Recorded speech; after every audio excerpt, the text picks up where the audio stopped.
Have you ever wondered how to change your car's brake pads?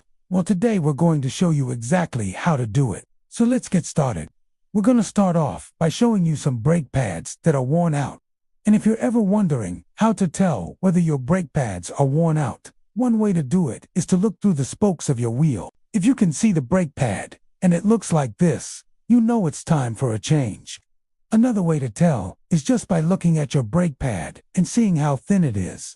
A new brake pad should look something like this. As you can see, there's a lot of friction material here. And as it wears down, eventually you get to this point and it's time to change your brake pads. Now, let's go ahead and jump into changing these.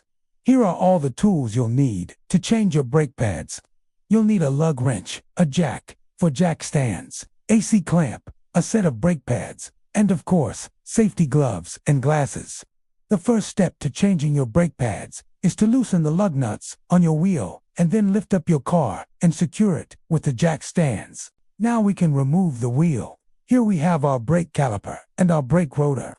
To remove the caliper, you're going to have to remove 2 caliper bolts. And then once those bolts are removed, you can slide the caliper off the rotor. But be careful when you do this. There is a brake line that goes to the caliper, and you do unwant to rip that off. So what we like to do is rest the caliper on a box, and that way you don't have to worry about ripping off the brake line. Now we can remove the old brake pads. And here's our old brake pads. As you can see, they're really thin, and that's why we're changing them. The new ones are nice and thick. They should look something like this. Next, we're going to have to compress the caliper piston back into the caliper, and we use a C-clamp to do this. Before you do this though, make sure you have the old brake pads out and that the caliper is clean and free of any debris.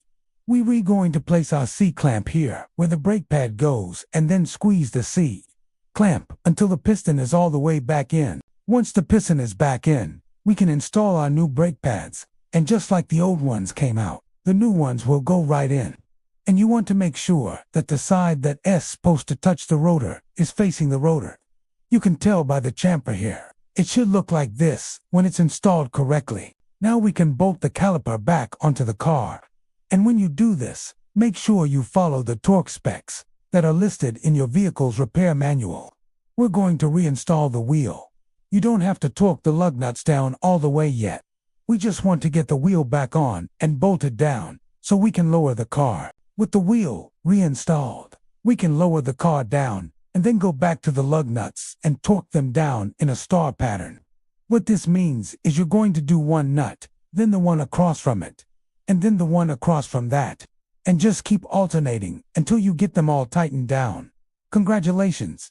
You've just changed your brake pads. Before you go and drive it around, though, make sure you pump the brakes a few times to seat the pads in. That's it. If this video was helpful, hit the like button and subscribe for more content.